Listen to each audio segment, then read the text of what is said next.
It was so terribly cold. Snow was falling, and it was almost dark. Evening came on, the last evening of the year.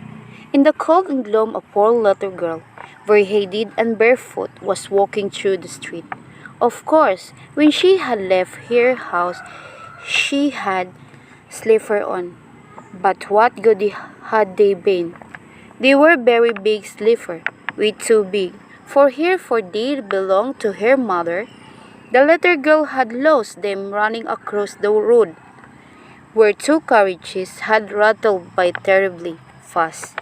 One slipper she'd not been able to find again, and a boy had run off with the other, saying he could use it very well as a cradle some day when he had children of his own. And so the little girl walked on her naked feet, which were quite red and blue with the cold. In an old apron, she carried several packages of matches, and she held a box of them in her hand. No one had bought any from her all day long, and no one had given her a cent. Shivering with cold and hunger, she crept along, a picture of misery. Poor little girl. The snowflakes fell on her long fair hair, which hung in pretty curls over her neck, and all the windows' lights were shining, and there was a wonderful smell of roast goose, for it was New Year's Eve. Yes, she thought of that.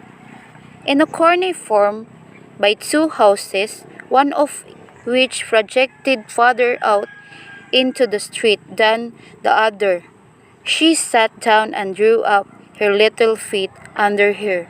She was getting colder and colder, but did not dare to go home, for she had sold no matches nor earned a single cent, and her father would surely beat her. Beside, it was cold at home, for they had nothing over them but a rope through which the wind whistled, even though Biggie's crag had been stuffed with straw and rags.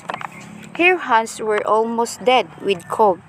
Oh, how much our little match might warm here! If she could only take one from the box and rub it against the wall and warm her hands. She drew one out. Scratch, scratch, how it sputtered and burned it, made a warm, bright flame like a little candle as she held her hands over it. But it gave a strange light. It really seemed to the girl as if she were sitting before a great iron stove, with shining brass knobs and a brass cover. How wonderfully her fire burned! How comfortable it was! The youngster stretched out her feet to warm them too.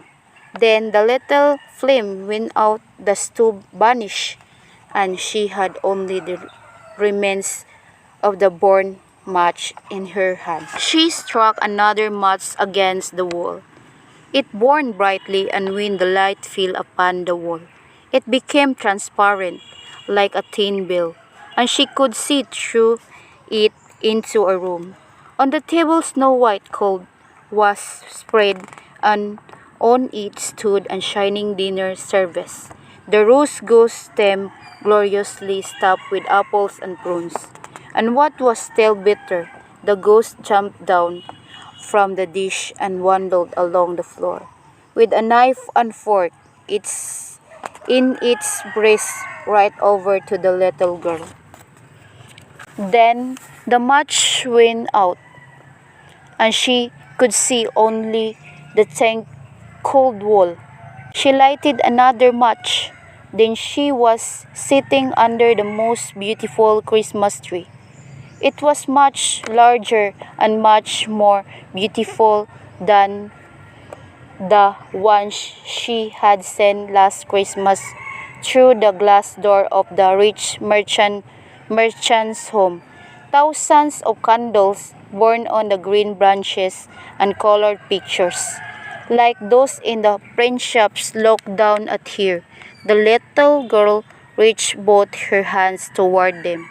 Then the match went out, but she Christmas light mounted higher. She saw them now as bright star in the sky. One of them fell down, forming a long line of fire. Now someone is dying, thought the little girl. For her old grandmother, the only person who had loved her, and who was now dead, had told her that when a star fell down, a soul went up to God. She rubbed another match against the wall. He became bright again, and in glow the old grandmother stood clear and shining, kind and lovely. "Grandmother," cried the child, "oh, take me, will you? I know you will disappear when the match is borne out. You will vanish like the warm stove, the wonderful rose goes, and the beautiful big Christmas tree." And she quickly struck the whole bundle of matches, for she wished to keep her grandmother with her, and the matches burned with such a glow that it became brighter than daylight. Grandmother had never been so grand and beautiful. She took the little girl in her arms, and both of them flew in brightness and joy above the earth very, very high. And up there was neither cold, nor hunger, nor fear. They were with God. But in the corner, leaning against the wall, sat the little girl with red cheeks and smiling mouth, frozen to death on the last evening of the old year. The New Year's sun rose upon a little pathetic figure. The child sat there stiff and cold, holding the matches of which one bundle was almost born. She wanted to warm herself, the people said. No one imagined what beautiful things she had seen, and how happily she had gone with her old grandmother into the bright New Year's.